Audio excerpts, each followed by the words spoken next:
আমার প্রিয় কৃষক ভাইয়েরা, আপনারা দেখছেন আপনাদের প্রিয় কৃষি বিষয়ক YouTube channel agriculture helper Bengali. তো আজ আমরা এই ভিডিওতে জানব হেক্সাকোনাজল সম্পর্কে। এই হেক্সাকোনাজল হলো একটি ফাঙ্গিসাইড, টেকনিক্যাল বা ফাঙ্গিসাইড কম্পোজিশন। তো হেক্সাকোনাজল কি করে না, হেক্সাকোনাজল কিছু ফাঙ্গাস রোগ যেগুলো আমরা জমিতে দেখতে পাই, সেই সব রোগের ক্ষেত্রে এই হেক্সাকোনাজল কাজ করে। তবে আমরা এই ভিডিওতে জানব হেক্সাকোনাজল কিভাবে কাজ করে এবং এর কার্যকারী ক্ষমতাটা কত, কোন কোন রোগের ক্ষেত্রে আমরা এই হেক্সাকোনাজলকে ব্যবহার করতে পারি, এই হেক্সাকোনাজল আমরা কোন কোন ফর্মে পেয়ে থাকি এবং এই হেক্সাকোনাজল আমরা কি পরিমাণে আমাদের জমিতে ব্যবহার করব। এবং এই সম্পূর্ণ ভিডিওতে থাকবে হেক্সাকোনাজল আমরা বাজারে কি কি নামে পেয়ে থাকি। তো সেটি আমি এখানে বলবো না, কিন্তু সম্পূর্ণটা আমরা এই ভিডিওর মধ্যেই দেখাতে থাকবো আপনাদের। তাই ভিডিওটি খুবই গুরুত্বপূর্ণ হতে চলেছে, তাই ভিডিওটি আপনারা সম্পূর্ণ দেখবেন। আশা করি আমার এই ভিডিওটি থেকে আপনাদের উপকারে আসবে। আর ভিডিওটি শুরু করার আগে এখনও যদি আপনারা আমার চ্যানেলটি সাবস্ক্রাইব না করে থাকেন, তাহলে চ্যানেলটি সাবস্ক্রাইব করে পাশে থাকা বেল বাটনে ক্লিক করে অল নোটিফিকেশন অন করে নেবেন সবার প্রথম আমার চ্যানেল নতুন নতুন ভিডিও পাওয়ার জন্য। তাহলে চলুন কৃষক ভাইয়েরা, ভিডিওটি শুরু করা যাক। হেক্সাকোনাজল, এই হেক্সাকোনাজল একটি ফাঙ্গিসাইড, আমরা প্রথমেই বলেছি। তো এই হেক্সাকোনাজল কোন গ্রুপের ফাঙ্গিসাইড না, এটি সিস্টেমিক ট্রাইজল ফাঙ্গিসাইড। এবং এই হেক্সাকোনাজল কিভাবে কাজ করে দেখুন। হেক্সাকোনাজল কাজ করে, এর যে action mode, triple action mode. একটি হলো প্রোটেক্টিভ, ক্রিয়েটিভ এবং অ্যাডাপটিভ। এখানে হেক্সাকোনাজল আমাদের জমিতে আমরা যদি রোগ লাগার আগে আমরা একে স্প্রে করতে পারি, তাহলে এ গাছকে সম্পূর্ণভাবে রোগমুক্ত রাখে। 2 নম্বর হলো, যখন আমরা আমাদের জমিতে রোগের প্রাথমিক লক্ষণগুলো আমরা দেখে থাকি বা দেখতে পাই, তখন যদি আমরা স্প্রে করতে পারি তাহলে ও খুব তাড়াতাড়ি কাজ করে।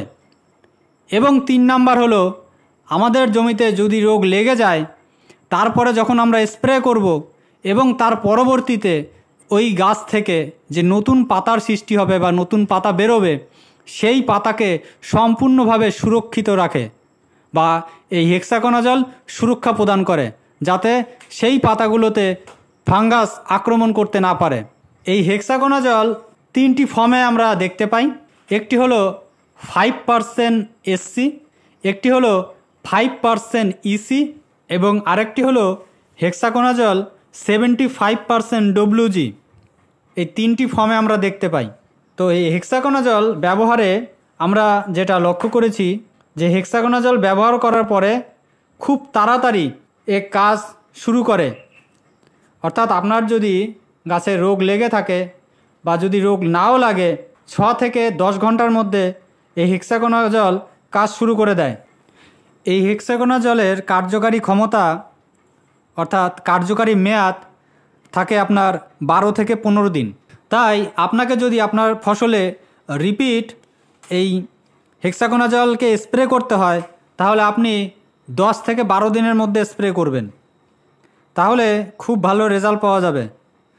তবে যদি আপনার মনে হয় যে এর স্প্রে করার প্রয়োজন নেই, তাহলে আপনি নাও করতে পারেন। এবার আসি আমরা এই হেক্সাকোনাজল কোন কোন রোগের ক্ষেত্রে সবথেকে ভালো কাজ করে। দেখুন, যেটি আমাদের বর্তমানে একটি রিপোর্টে দেখা গেছে যে এশিয়া মহাদেশের মধ্যে সবথেকে ধানের যেটি শ্বেত ব্লাইট অর্থাৎ আপনার খোলা পচা রোগ, ব্রাউন স্পট বা ব্লাস্ট রোগ, এই সব রোগের ক্ষেত্রে এই হেক্সাকোনাজল সব থেকে বেশি কার্যকারী লাভ করেছে বা এই হেক্সাকোনাজলকে সব থেকে বেশি ব্যবহার করা হচ্ছে। এছাড়া আপনারা টিক্কা রোগ, আপনার পাউডারি মিলডুই, আপনার ডাউনি মিলডুই, লিপ স্পট, আপনার স্ক্যাব, আপনার late blight, leaf spot, foot rot, anthracnose, এই সকল রোগের ক্ষেত্রে এই হেক্সাকোনাজল সব থেকে বেশি কার্যকারী লাভ করেছে। তাই আপনাদের জমিতে আপনারা যখন এই সকল রোগ দেখতে পারবেন, তখন আপনাদের জমিতে আপনারা এই হেক্সাকোনাজলকে ব্যবহার করবেন। এবং এই হেক্সাকোনাজলকে আপনারা কোন কোন ফসলে ব্যবহার করতে পারেন। প্রধানত আপনি ধানে ব্যবহার করতেই পারেন। এছাড়া আপনি যে কোনো ফসলের ক্ষেত্রে এই হেক্সাকোনাজলকে ব্যবহার করতে পারেন এবং এই হেক্সাকোনাজল যখন ব্যবহার করবেন তার পাশাপাশি আপনারা অন্য যে কোনো পেস্টিসাইড বা ফাঙ্গিসাইড, ইনসেকটিসাইড আপনারা মিশিয়েও ব্যবহার করতে পারেন, অথবা আপনারা এনপিকের সাথে মিশিয়েও আপনারা জমিতে ছিটিয়ে আপনারা এই হেক্সাকোনাজলকে ব্যবহার করতে পারেন। এবার আসি আমরা আমাদের জমিতে হেক্সাকোনাজলকে কী পরিমাণে ব্যবহার করব। আপনারা যদি 5% ইসি বা 5% এসসি গ্রুপের আপনারা যদি ওষুধ নেন বা এই ফাঙ্গিসাইড জমিতে স্প্রে করতে চান, তাহলে আপনাদের দিতে হবে প্রতি লিটার জলে 2 ml করে। এবং যদি 75% ডব্লিউজি গ্রুপের আপনারা যদি ফাঙ্গিসাইডটি ব্যবহার করেন হেক্সাকোনাজলের, তাহলে আপনাদের দিতে হবে প্রতি 15 লিটার জলে 5 থেকে 7 গ্রাম। ভালো করে মনে রাখবেন, প্রতি 15 লিটার জলে 5 থেকে 7 গ্রাম আপনারা ভালো করে মিশিয়ে আপনাদের জমিতে স্প্রে করবেন। আপনারা কখন এই হেক্সাকোনাজলকে কোন সময় আপনাদের জমিতে স্প্রে করবেন? আপনারা স্প্রে করবেন যদি শীতকাল হয় তাহলে আপনারা সকালে স্প্রে করতে পারেন, বিকালেও স্প্রে করতে পারেন।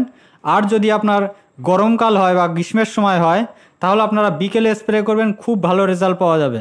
এবার আসি এই হেক্সাকোনাজল কোন জায়গায় কাজ করে না। এই হেক্সাকোনাজল কাজ করবে না আপনার যে সকল রোগগুলো বললাম এই রোগগুলো বাদে আর যে সকল ফাঙ্গাল রোগগুলো থাকে সেই সব রোগের ক্ষেত্রে এ কাজ করবে না। 2 নাম্বার, এ মাটিতে কোনো ফাঙ্গাল ডিজিজ বা ফাঙ্গাল যে ব্যাকটেরিয়া সেইগুলো থাকলে তাকে সে ধ্বংস করবে না। কারণ যেটি দেখা গেছে যে এই হেক্সাকোনাজল মাটিতে যদি আমরা স্প্রে করতে গিয়ে মাটিতে পড়ে তাহলে খুব তাড়াতাড়ি সেটি মাটির সাথে মিশে যায় এবং সেটি বিশ্লেষিত হয়ে যায়, তাই মাটির কোনো ক্ষতি করে না, যার কারণে মাটিতে থাকা ফাঙ্গাল যে ব্যাকটেরিয়া তারও কোনো ক্ষতি করে না। তাহলে আমার প্রিয় কৃষক ভাইয়েরা, আশা করি আমার এই ভিডিওটি থেকে আপনাদের কিছুটা হলেও উপকারে আসবে। আর যদি ভিডিওটি ভালো লেগে থাকে তাহলে লাইক করবেন, শেয়ার করবেন, আর কোনো কিছু জানার থাকলে অবশ্যই কমেন্ট করে জানাবেন। তাহলে আজ এই পর্যন্তই, দেখা হবে পরবর্তী ভিডিওতে।